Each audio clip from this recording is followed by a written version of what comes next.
Šios kelionės tikslas – iš Lietuvos keliaujant vien tik traukiniais pasiekti Moldovos sostinę Kišiniovą. Pirmoje kelionės dalyje išvykau iš Lietuvos, pasiekiau Varšuvą ir ten laukiau naktinio traukinio į Budapeštą.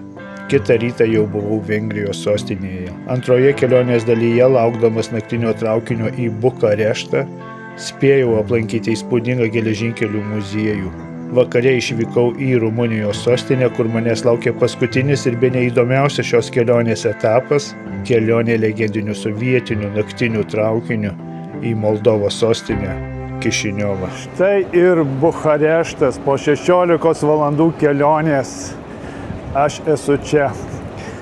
Ir tai dar nesibaigė, dabar praleisiu laiką kažkur iki vakaro ir jau vakare iš čia važiuoju į Kišiniovą.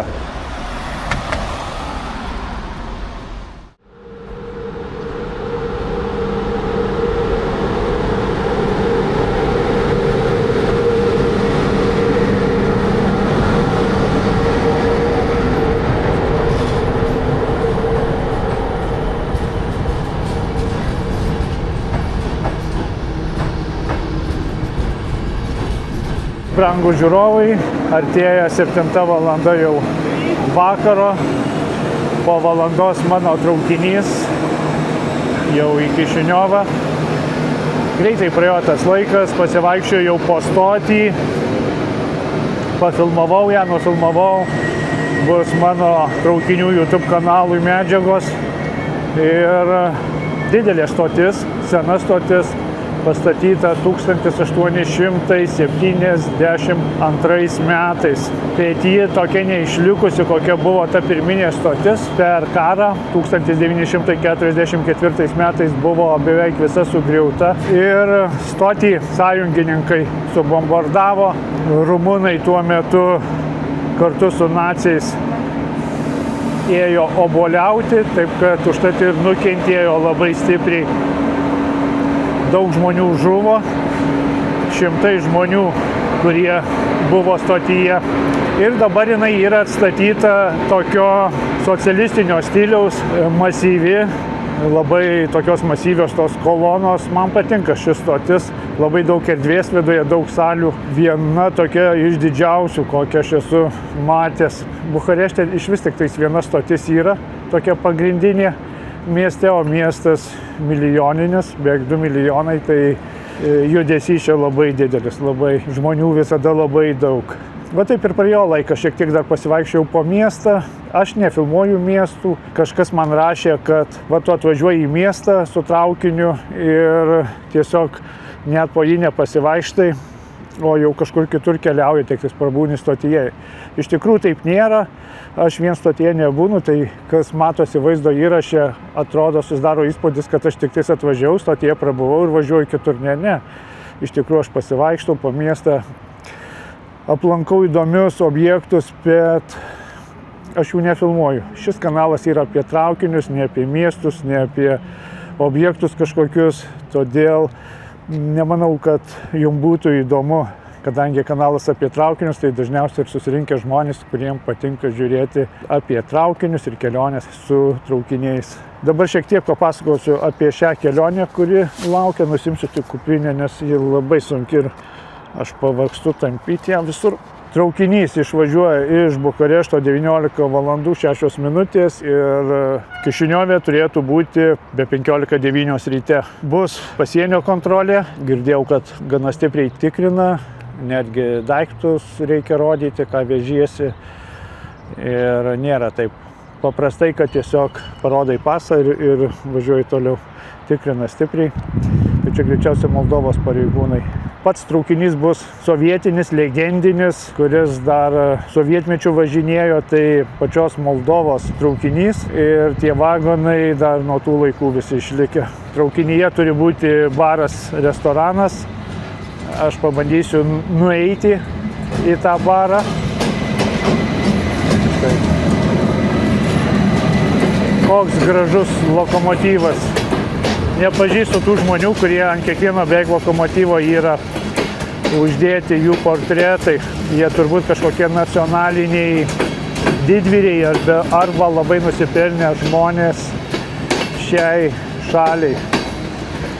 Tai tiek, laukiu tada. Dar tiesa, apie kainą. Kaina kainavo 24 eurus. 24 eurai, pirkau kupė, jeigu rinktis SV, kur yra dvi vietės tik tais, dvi vietos, tai kainuoja apie 40 eurų, o aš rinkausi 4 vietį. Tas pats traukinys važiuoja ir į Kišiniovą, važiuoja ir į Kijevą, bet dar kol kas nenurodytas kelias. Pusvalandis laiko iki traukinio išvykimo, tai dažniausiai kelią būna nurodo likus 15 minučių. Tame pačiame traukinyje yra vagonai ir į Kijevą, ir į Kišiniovą. Ir jie paskui ties sienai yra atskiriami šie vagonai. Ir vieni važiuoja jau link Kijevo nuo Moldovos sienos, o kiti važiuoja į Kišiniovą.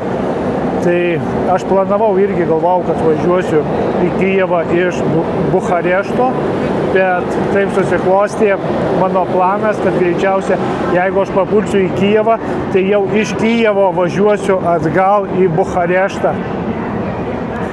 Einu, kol laiko yra, prisipildysiu vandens butelį, kas labai gerai šioje stotyje yra vanduo geriamas nemokamai, galima piltis kiek nori, labai geras vanduo ir pastatyti tokie yra automatai vandens, tiesiog padedi butelį ir prisipildo.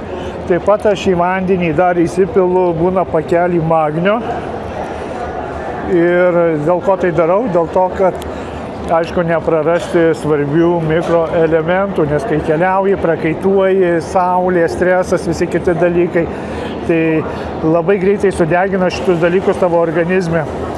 Todėl į vandenį piluosi magnį, kalį, kalcį, bet dabar įsipilsiu tik tais magnio. Ir nors aš turiu beveik pilną butelį, bet prisipildysiu visiškai pilną, kad man būtų kelioniai. Štai padedi ir jisai pats nustato, kiek tau pripilti to vandenio. Traukinys atvyks į 5 kelią, jau paskelbė. Ir aš einu dabar į tą kelią ir lauksiu traukinio atvykimo, tų mėlynų sovietinių vagonų. Dėl ko aš jaučiu tokią nostalgiją tiem sovietiniam traukiniam. Ne dėl to, kad man patiktų sovietinis režimas ar kažkas tokio, nieko panašaus. Tiesiog kažkada buvau mažas, su tėvais keliavau po Sovietų sąjungą, mes nemažai važinėjome traukiniais.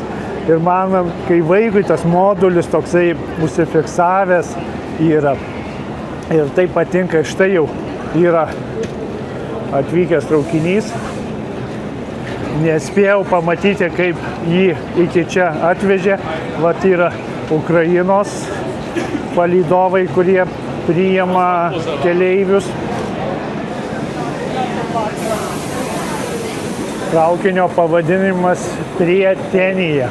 O taip pat matau, kada ukrainietiškus vagonus, tai prisimenu prieš pat karą, kada keliavau Ukrainoje mėnesis iki karo prasidėjimo ir prieš tai esu keliavęs, tai važiavau traukiniu, kuris buvo Varochta, Mariupolis. Įsivaizduok, Mariupolis, kur miestas dabar jau visai sugriautas yra ir atimtas iš Ukrainos. Va tuo būtent traukiniu važiavau ir priėjau Moldovos vagonus. Pasižiūrėsiu, kuriame vagone irgi yra vagonas baras, į kurį būtinai nueisiu. Jau tokios sunkios kelionės iki čia, jau pasiilgęs ir alaus atsigerti ir užkasti kažką normaliai. Žmonės jau lipa į vagonus, labai daug keleivių, nesitikėjau, kad tiek bus, kas čia šiandien per dieną. Šiandien ketvirtadienis, ne savaitgalis, o žmonių labai daug. Moldovos vagonai, kurie yra pagaminti Vokietijoje, Amendorf mieste, vadinami Amendorf, šis mano vagonas. Labai purvini langai, nežinau, kaip aš čia ką filmuosiu, kondicionieriaus irgi matau, kad nėra, nes langai pradaryti. Nesvarbu, viskas tinka taip, kaip važinėjau prieš 40 metų, tai bus ir dabar. Taip pat yra vagonų, kurie važiuos tik tais Rumunijos teritorijoje ir juos paskui atkabins. Laiko yra, tai parodysiu, koks lokomotyvas mus trauks iki sienos su Moldova. Tai šis lokomotyvas eina ieškoti savo 65 vietos.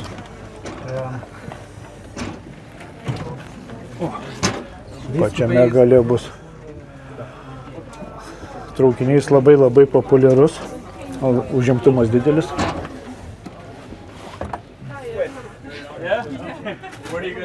From Poland. Poland, oh, okay, nice. O, va čia va bus su užsieniečiais. Sweden. Ši kupa laisva.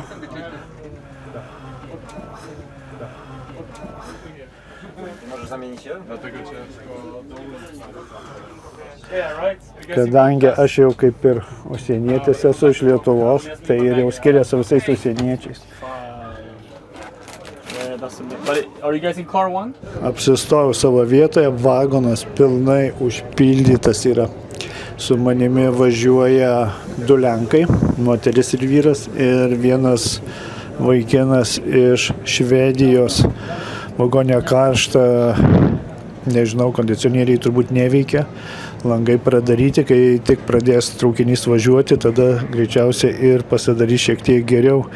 O dabar kol kas situacija tai labai nekokia. Žiemą būtent šis pečius yra kūrenamas.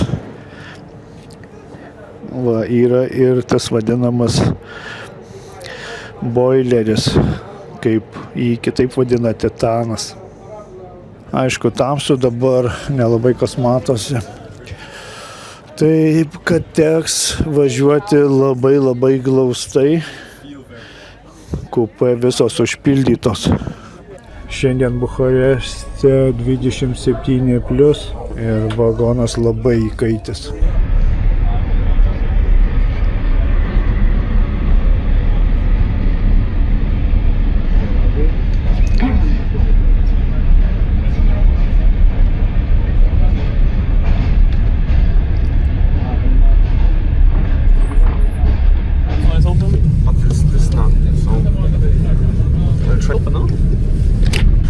How many guys do we need to open one door? Exactly.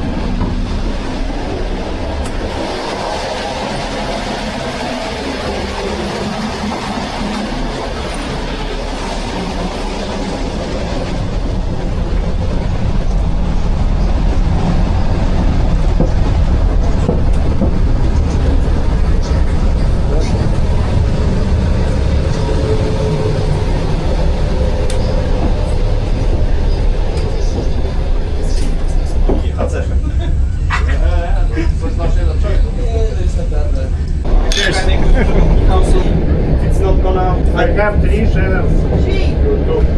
No tak będziemy.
Tai ir išaušo rytas ir aš jau esu netoli Kišiniovo. Jau štai va surenka patalynę palydovas ir papasakosiu šiek tiek apie šią kelionę. Kaip viskas vakar praėjo, tai galiu pasakyti, tokia ir linksma, labai linksma buvo vakaro kelionė, o šiandien rytas nėra jau toks linksmas, taip kaip buvo vakar. Visi iš savo kupė nuėjom į barą ir pradėjom gerti alų. Po vieną alaus pasiėmėm, aš pasimėjau dar pavalgyti ir tada prasidėjo žmonių prie labai daug. Tie keleiviai yra iš Lenkijos, kiti keliautojai yra iš Prancūzijos, dar kiti iš Belgijos, Vokietijos. Ir prasidėjo balius, didelis vagono balius.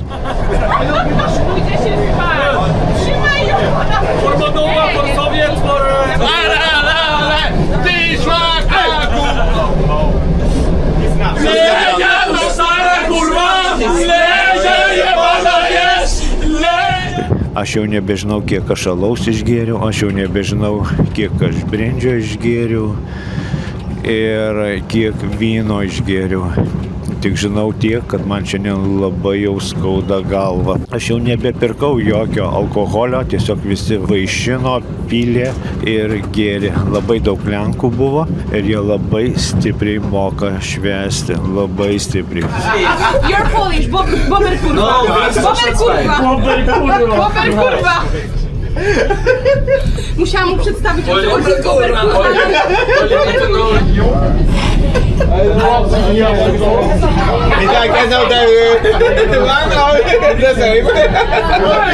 Labai linksma kelionė, labai. Ir tiesiog mes tiek laiko šventėm, po kol mūsų neišvijo iš to baro moteris, kuri dirba. Apie 1 valandą nakties tiesiog pasakė 5 minutės, visi išeinat arba būsit išlaipinti kažkur Rumunijoje prie sienos su Moldova. Kągi teko visiems išeiti, dar ne visi iš karto sutiko, bet po pusvalandžio išsiskirstėm. Ir toliau buvo taip, kad 3 valandą nakties pažadino pasienio pareigūnai, patikrino dokumentus, asmenybę. Viskas praėjo labai gerai. Iš pradžių Rumunijos pareigūnai, paskui Moldovos. Netikrino nei daiktų, nieko nežiūrėjau, tiesiog pasą padaviau ir aš nuėjau toliau miegoti. Ryte aš atsikėlęs radau pasą savo kupė ant stalo. Dabar labai didelis sujudimas, jau neužilgo privažiuojam Kišiniovą. Aš, kadangi žinau, kad tokiu laiku būna didelis sujudimas, tai iš pačio ryto jau nuėjau į tualetą, įsivaliau dantis ir apsiprausiau, kad nereikėtų laukti eilės, nes dabar tai didelė eilė susidariusi prie tualeto, tai geriau iš anksto nueiti. Vakar iš vakaro taip pat nuėjau į tą tualetą ir apsiprausiau. Labai geri šitie sovietiniai iš tikrųjų tualetai, juose yra netgi skylė grindyse ir gali apsiprausti. Aš apsiprausiau pažastis, visą kūną realiai apsiprausiau, persirengiau ir jaučiuosi šiandien kur kas geriau, nes 2 paras buvau nematęs jokio vandens ir jokios švaros mano kūnas nebuvo matęs. 2 paras buvau suprakaitavęs ir savo nepatikau, todėl nuėjau ir apsiprausiau.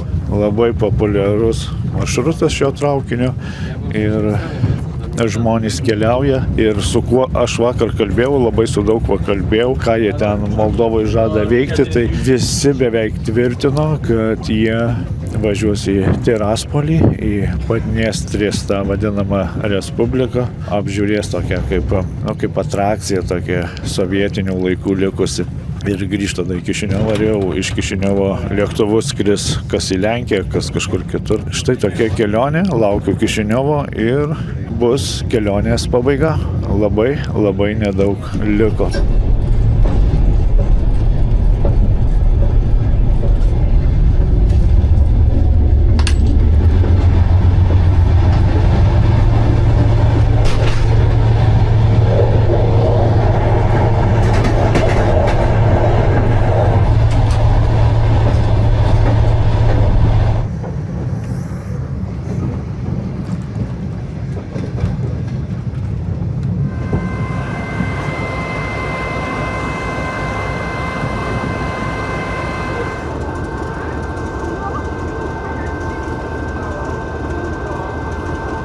Štai, brangus traukiniautojai, brangus draugai, ačiū, kad keliavote visą šį laikotarpį.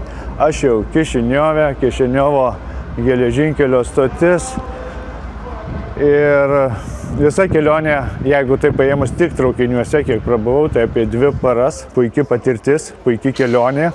Dar kartą Moldovos traukinys ir likite sveiki. Iki.